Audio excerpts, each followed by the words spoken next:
Hey, good evening. I guess this is my second try in doing this video. Okay. So I hope you're having a good night. This is a video there that I'm trying to upload. Excuse me. And I'm here to do a video about, I'm going to start with a passage in the New Testament. Okay? In the New Testament, there was a place, a very popular place in Jerusalem back in Jesus' time. And they had two levels, the upper level and the bottom level. The upper level was for very, very wealthy, well-to-do, ritzy people. Ritzy people. Like people that everybody knows by just seeing them has money. Okay? And the bottom level is for everybody else there that's just normal, average people. Okay? Normal, average people. They're just trying to get by and trying to live a normal family life. And there was a group of rabbis that was sitting all together in the upper level. Okay? The reason why I go to this passage in this story, because it's very important. Okay? A lot of these people that sat on the upper level saw other people there as mediocre, minor people, not to be bothered with, not to be talked about, and that are not worth their time or effort. Time is money, you know, that type of thing. And Jesus walks in this particular popular place and sees the different levels. Okay? Sees the different levels. And his sour face went over him. It says so in the New Testament. And there was a rabbi that was calling him, saying, come here, sit with us in the upper level. In the upper level. Because you see, Jesus was a millionaire. Jesus was one of those people that should be in the upper level. But Jesus looked at him, he realized that he was there and what he was doing, and he looked at all the people. And he looked at him, found a spot, and sat down on the lower level. And said, why are you not sitting with us? You know that you belong with us. And he says, I'm needed here. I'm needed here. And nobody realized or even recognized who he was, you know. No one realized it. And that should have been a major giveaway. That should have been a major giveaway. Because at that time, that didn't go on. That didn't happen. All right? The two classes didn't collide. They didn't socialize. They didn't interact with each other unless it has to do with business. Okay? Back in that time, when Jesus was around, these rabbis were making the holy house of God a clubhouse.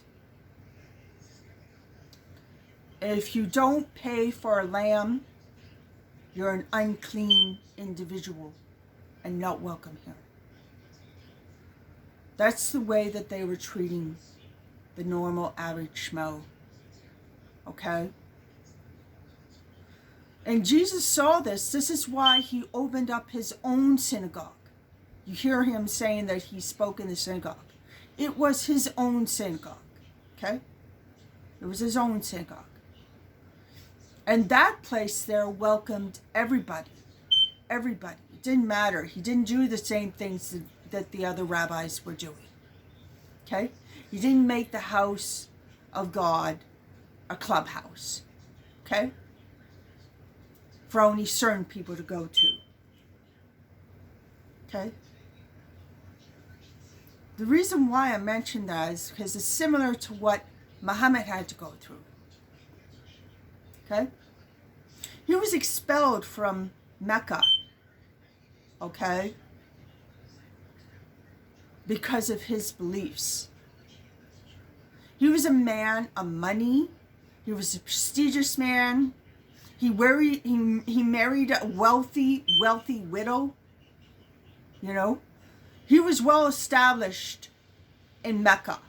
Okay. He doesn't ever have to work ever a day in his life. Neither does his wife. They can get other people to work for them. That's the way it was for Muhammad. Muhammad became very disturbed, as the same as Jesus. Came very, very disturbed at what he saw and how he saw it. And he saw similar to the same thing, except that it was not with the Jewish people. It was with the Meccan people. Okay? And that's why God called on him. Called on him. And it was his wife that recognized that he was a prophet. Okay? Before anybody else. And like most people, he got banned and stoned out of Mecca because of his belief systems. So he had to go to Ethiopia to salvage freedom from these evil and cruel and wicked Meccan people that were plotting and planning for his death.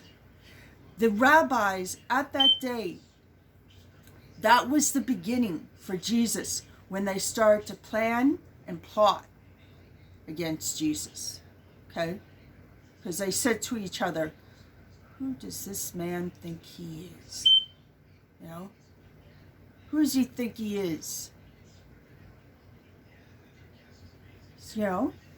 And they started planning and plotting and talking a lot of gossip that wasn't true about Jesus to try to discourage people there from going to his synagogue. It was the same with Muhammad. Okay? It was the same with Muhammad. And it will be the same again. I'm sorry to say. It will be the same again. It will be the same again. For the Mahdi will deal with a lot of trials and tribulations and a lot of rejection amongst his own believers. Okay? Not just amongst other people, his own believers. His own believers to say that they are Muslim, and they will curse and cuss and say he's not Muslim. And the people there that follow him are not Muslim. You can go and be with any denomination, but don't go be with them. Don't go be with them. Okay? He will deal with a lot of rejection. A lot of rejection. Very painful rejection. From his own faithful believers. From his own people. And be called and cussed every bad word in the book. But yet it will not fade him or her. It will not fade her or him from any of it. Okay? Because who needs to listen to this but the people there that really do deserve it? Okay? Really do deserve it. I don't just talk to anybody. I'm really a quiet person, to tell you the truth. I'm very much an introvert. I never went to a crowd of people there to see a concert or listen to music or so on and so forth. I never walked with the crowd. I was very hard to find. because a lot of women, they know where to go. Certain women, they're called vultures. They know where to go, and they know what to be. And they know how to act to get a certain particular individual there with a lot of money in their back pocket. Okay? They're just about as bad as the rabbis. Just about as bad as the rabbis, these vultures. Okay, they're called gold diggers.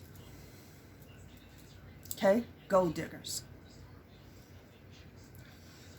And people there with money know exactly who they are because they see them a mile away. They see them a mile away. And they're the mansion party girls. They're the party girls. They are always in the right spot at the right time, for all eyes to be on her. Okay? Because she's all about the cheese. She's all about the cheese. She isn't there for love. Most gold diggers are not. But they know where to go, and they know how to act and how to be and what to look like so that they stand out. Okay? And there's no difference between the mansion party girl and the concert swinging, party clubbing girl at all. They're there for a reason. They just don't go for their own pleasure and luxury. They're there for a reason. Okay? The clubbing girls, the mansion party girls, they're there for a reason. And they think that their sweet stuff there is so hot that they throw it up all the time. They don't even know what underwear looks like. They don't. They don't even know what underwear looks like. If you actually gave them a pair of underwears, they'd think it's something there that you put on top of their head. Because it's something odd, unfamiliar to them to wear. Okay. Unfamiliar for them to wear. But getting back to the story. Okay. A lot of these people there that were from the upper class, they will be mocking and ridiculing and even plotting and planning for the Mahdi's death in the end, in the very end. And it will be of no dismay. It won't be from people there from the Illuminati or anybody like that, or an outsider from the church or anything. No, they'll have all ears open. They won't have any threat or worry about the Mahdi. But the people that will reject him the hardest are the ones he's got to watch out for. Because they're the same ones that rejected Muhammad. And from this very day, symbolically, they reject Muhammad's message. And it's only accepted amongst the Shias. The real message is accepted amongst the Shias. I no longer consider myself Sunni at all. I don't consider myself anything because I woke up and I realized the truth. I realized the truth. But I'm not turning my back on Muhammad just because I saw the ugly truth. It's nothing new to me. It's my choice. I chose this for me. I didn't choose this for a man. I didn't choose this for nobody. I choose this for me. Okay? I choose this for me. And a lot of people want to badmouth and bash people that are very successful in life only because they're not very successful in life. But they get popularity off of the gossip of someone else that's very popular. Okay? I know exactly how that feels. I made a suit when I watched all these so-called believers, true believers that are talking on YouTube.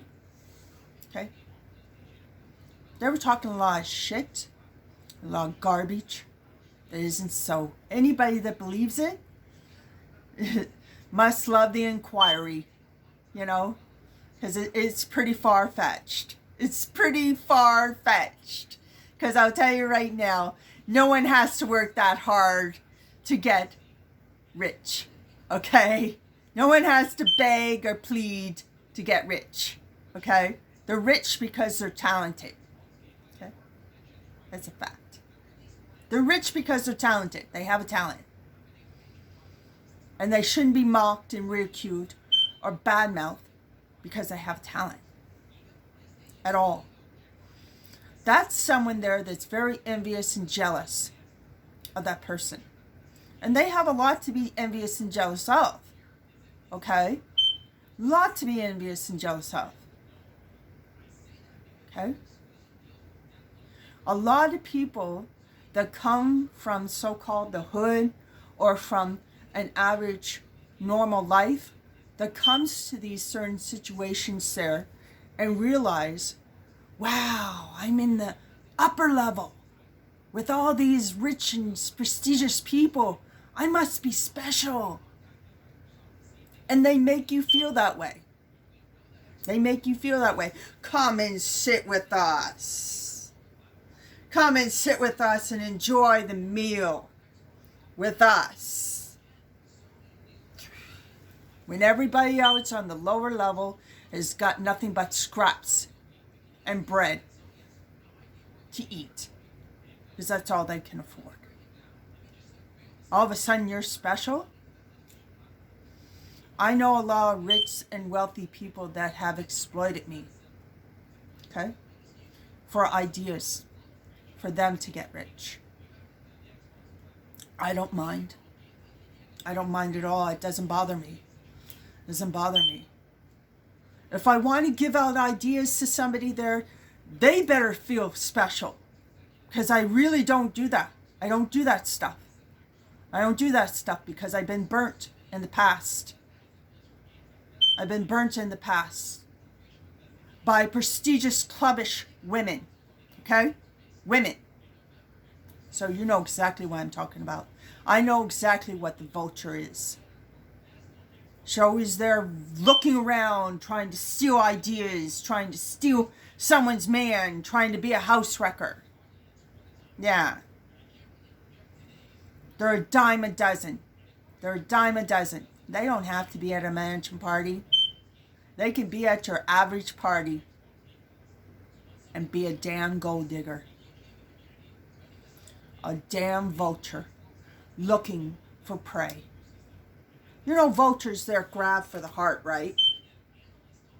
They kill their victims. They kill their victims. They don't wait until the victim is dead. No. They kill their victims. They strike for the heart. And they tear it out. And then they have their feast. But what you don't know is, you know Andre and the situation with him and his ex-wife. Well, she was very much an example of what a vulture really was. And she was a mansion party girl. Okay? No one had that talk with him on what to look for. Okay? Because he thought that he was wealthy and rich, that he needed to be with a wealthy and rich woman there equally as so as himself. And she was the same race, same color. So she seemed perfect to him. He didn't see her. He didn't see her. Because she always had a pretty little smile and whatever. Nothing that Daddy couldn't fix. Her crooked smile, I'm sure, that Daddy couldn't fix. Because I was a Beverly Hills mansion party girl. Really. She was well known for it. She was well known for it. Okay? I know exactly who she is. I don't even have to meet up with her to know her character. Oh, who she is. She must think that she's a real gangster. Real gangster. Yep. You know, sometimes people there that are the lowest character are usually in the upper level. Okay? Sadly enough. Finding good people is what people will always tell you is hard to find. Because they don't walk with the crowd. You don't meet them at parties or at places or shindigs that you go to, where you share champagne. They're not with those people, okay? But you'll find them. You'll find them giving to people. You'll find them very giving to other people. You'll find them in soup kitchens. You'll find them in soup kitchens. You'll find them in the library. Very much so in the library. You'll see a lot of introverts in the library. Okay? Feeding and mastering their minds. That's exactly where I spent most of my time. In the library. In the library. If I'm meant to be wealthy and rich there, God will bless me to be so. And I actually believe that. I actually believe that, and I know it's to be true. I know it's to be true. Because a lot of the people there that are in the upper level are not worth knowing, not worth socializing, not worth bothering with. Because a lot of them are crows and vultures and other different vicious and cruel birds. Just prowling and lurking on the bottom level. Who can I go and grab? Yeah. They're obvious. And the men there with money and power, they always have a lot of women around them. So they make themselves out to be something that they're really not. Because you really don't know them. That was the story of NWA. Those young boys were highly talented. Highly talented. If they would have waited a little bit longer, I'm sure that the right people would have came in their path. But the first one to grab hold of them was Jerry Heller, a well-known producer of music and art. Okay? He was a shyster. Everyone in Hollywood knew this. That's why no one was there. And they desperately needed NWA to get a name back, to get his name back. Okay? Huh? He needed them. He needed Eazy-E. He needed them. So he wanted to make sure they had his claws deep in them. In them. Particularly with O'Shea Jackson. Shea Jackson is a genius when it comes to rhyming, words, and story making. He's a real artist at what he does. He really wanted to get his claws into him. Good. Okay? So he watched every move that O'Shea made. That's why he went to him personally, alone. Because he knew O'Shea is different from Andre and the rest. He's different from them. He's different. Of course he is. O'Shea knew what time it was. And he understood there that everything that seems so good cannot be true. So he wasn't easily manipulated or deceived. And he bounced. He bounced. What surprisingly enough is that the woman that he chose was a Mansion Party girl. Like I said before, the Mansion Party girl If you gave her a pair of underwear, she would think that you put it on top of her head. Okay? But she's just like a vulture. She'll grab for the heart. She'll grab for the heart and feast on the heart first. But like everything that the vulture brings, okay, he brings death, but then there's rebirth. Then there's rebirth. I already foreseen a lot of Andre's future, and he is up for a most ecstatic, astounding, and happy life with the woman that he's with right now. Okay? You may not see it because she's so young. I know what type of woman she's going to be. She'll be the perfect woman for him. Okay? I know she'll be the perfect woman for him. And he'll be a lot happier because of it. But yeah, Jerry Hiller really wanted to sink his claws deep in all of them. Okay? Because not just one was talented. They were all talented. They were extremely talented at how they moved and maneuvered on the stage. It's an art. You don't just go on stage there and do a performance. It's an art. You have to know acting skills. You have to know certain ways of doing things in order to be successful or even noticed. Okay? And those boys in NWA had it. Whatever genius was around, they had it. Okay? So yeah, he wanted to cling his claws deep in all these boys. All these boys. Because he needed them. He made it out as though they needed him. The truth was, he desperately needed them. He desperately needed them. Okay? He desperately needed them. Especially O'Shea Jackson. O'Shea Jackson come from the other side of Watts. Okay? That's exactly where he came from. He had a mom and a dad. And he saw a lot of things that a lot of black men never saw. Okay? Because he went to a very, very different school. He went to an all-white school.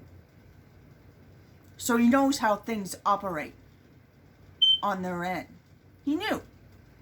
I know exactly what he's talking about because I know how they operate on their end also as well. That's why I keep to myself and I'm very quiet. And I just observe. You learn a lot from observing than just jumping in and diving in head first and making all kinds of mistakes and jumbo mumbo shit. Making mistakes there and then being blamed for your mistakes. Okay? Because there's always one there that says, yeah, you were stupid to do that. You were stupid to do this. You were stupid to do that. Okay? Because as though they know it all. Gotta be wary of those people. It's best to be quiet and observant. An introvert is very brilliant at doing so. Very brilliant at doing so, and a lot of criticism is given to them. A lot of rejection is given to them. So rejection is nothing new to me. Rejection is nothing new to me. People saying that, oh, don't watch her. Oh, don't watch him. Oh, don't do this. Oh, don't do that. And there's people there that actually live their lives listening to other people instead of thinking for themselves. That's what makes these people there that saying, don't take the needle. Oh, it's a conspiracy. It's an experiment. They're going to put a chip in you. Do you know what a chip looks like? It doesn't even fit in a needle. Okay? It's impossible to do. It's impossible to do. You'd see the chip in the formula and it's clear. It's clear as day. okay? Even with chips that they put in animals, you see the chip before it goes in, okay? It's noticeable. These fossils that are for COVID-19 are completely clear. There's no sign of anything there. Nothing. Because even the veterinarians will tell you, oh, that little dot, that little round thing, that's going to go inside your cat and dog. You see what I mean? Even you would see it before you even get injected into your arm. And I've seen the fossil. It's completely clear. So another lie is being spread around, trying to monopolize black men, black women, particularly black men, from getting jobs, from being rich, from being wealthy. Okay? Because the employment field is going to explode by the time that this is all done and over with. So of course, they don't want black people there to get the needle. And there's even black people there that are encouraging, don't get the needle. And they're going with all these conspiracy thoughts, and people are so paranoid because they do drugs. And they think, oh, I can't have the cops knowing everything that I think about.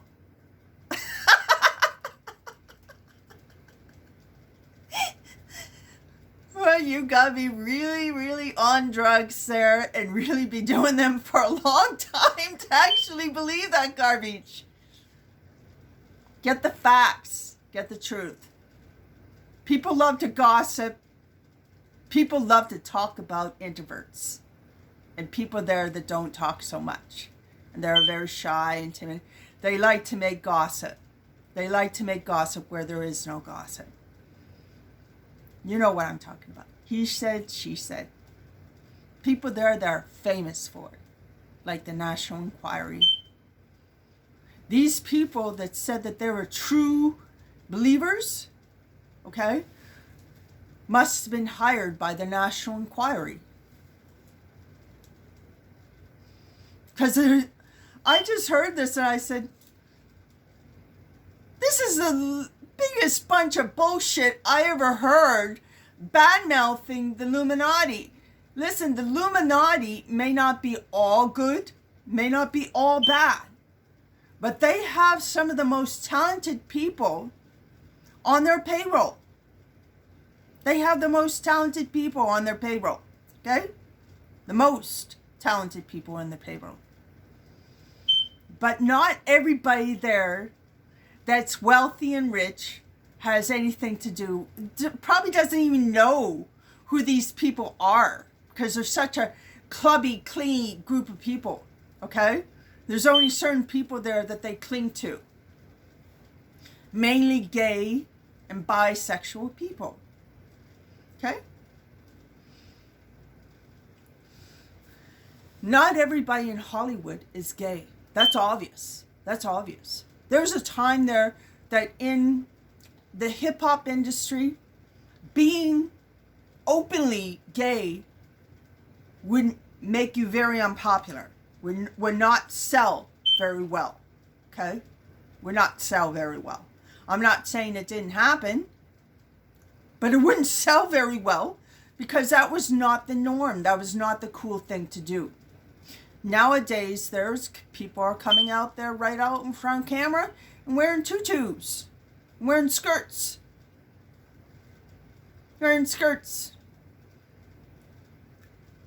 and being part of hip hop.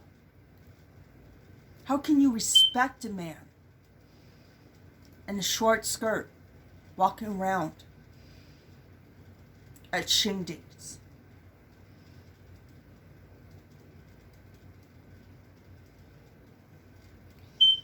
You can't even respect or trust a woman with a short skirt at a shindig, okay? You can't. That's why they all wear long gowns. Okay? Because they want some kind of respect and honor for the work that they do because they work very hard. But yeah, the shorter the skirt is, the less respect you're going to get. Some women that don't care about that. So anyways, as I was going into this, I was like saying, there's a lot of people out there that like to gossip and say things and whatever. The Mahdi is not going to be any different than Muhammad or Jesus or any of the other prophets, okay? The only one that was popular was Moses. And he wasn't even really that popular when he first started his journey. He wasn't that popular, okay? So anyways, as it goes, all the prophets have gone through that process, that norm of being rejected. You know, it would be no different for the Mahdi or the woman of the church or whatever you want to call him or her. I personally think the woman of the church is the same person that the Mahdi is, because it sounds so similar. The story sounds so similar to the Mahdi. And what did Muhammad say? It will be a nation that will follow the Mahdi. Nation represents woman. I'm sure I'm going to get a lot of slack and a lot of back talk there from a lot of Sunni people and so on and so forth. Doesn't matter. Doesn't matter. It's right there in the book. You can look it up. It's right there in the book. They made the Mahdi out to be some kind of hero that's going to ride in a horse with their flag. You know. And put to cinder these things. In reality, the Shias have it right. The Shias have it right, not the Sunnis. If I would tell anybody with advice that gets involved with Islam, have nothing to do with the Sunnis. A lot of people in the Sunni faith are not what you think. Okay? They do more damage than they do good. Okay? So be careful of who you say hi to and who you give your energy to. This is coming from a woman that's 46 years old that knows. Protect your energy at all cost. Assalamu alaikum.